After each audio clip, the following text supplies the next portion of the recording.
കല്ലാറ് കണ്ടിട്ടുണ്ടോ? കല്ലാറ് നമ്മളവിടെ മനോഹരമായ കല്ലാറിൽ ചെന്നിന് ഫോട്ടോയൊക്കെ എടുത്ത് കല്ലിലൊക്കെ ഇറങ്ങിയിരുന്ന് വെള്ളമൊന്നും കാണത്തില്ല. അവിടെ ഇരുന്ന് ഫോട്ടോയൊക്കെ എടുത്തുകൊണ്ടിരിക്കുമ്പോഴും ഒരു ഇരച്ചിൽ കേൾക്കാം. കാരണം എന്താ? പെട്ടെന്ന് മലവെള്ളപ്പാച്ചിൽ ഇറങ്ങി അവരെ അടിച്ച് ചുരുട്ടി ഏതെങ്കിലും പാറയുടെ ഇടുക്കിലാക്കി കളയും. അങ്ങനെ ഡേഞ്ചറസ് ആയിട്ട് ഒഴുകുന്ന ഒരു നദിയാണ് യോർദാൻ. ആ യോർദാൻ ഒരു ഗർവമുണ്ട്.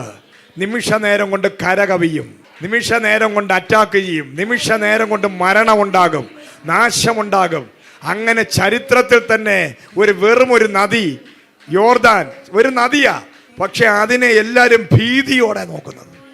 കാരണം അങ്ങനെ ആയപ്പോൾ ഈ നദിക്ക് തന്നെ ഒരു ഗർവം.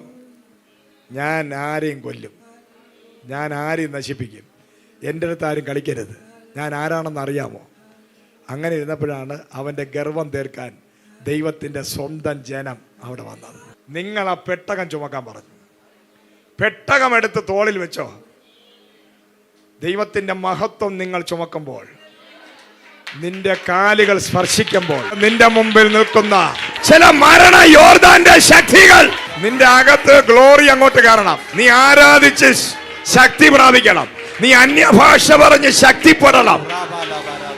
നീ തൊടുന്ന മാത്രയിൽ, നിന്റെ കാൽ സ്പർശനം ഏൽക്കുന്ന മാത്രയിൽ, നീ അകത്തോട്ട് കാല് വയ്ക്കുന്ന മാത്രയിൽ, നീ തിരിച്ച് ആരാധന കഴിഞ്ഞ് വീട്ടിൽ ചെന്ന് കയറുന്ന മാത്രയിൽ ഇന്ന് ചില അത്ഭുതങ്ങൾ നടക്കും.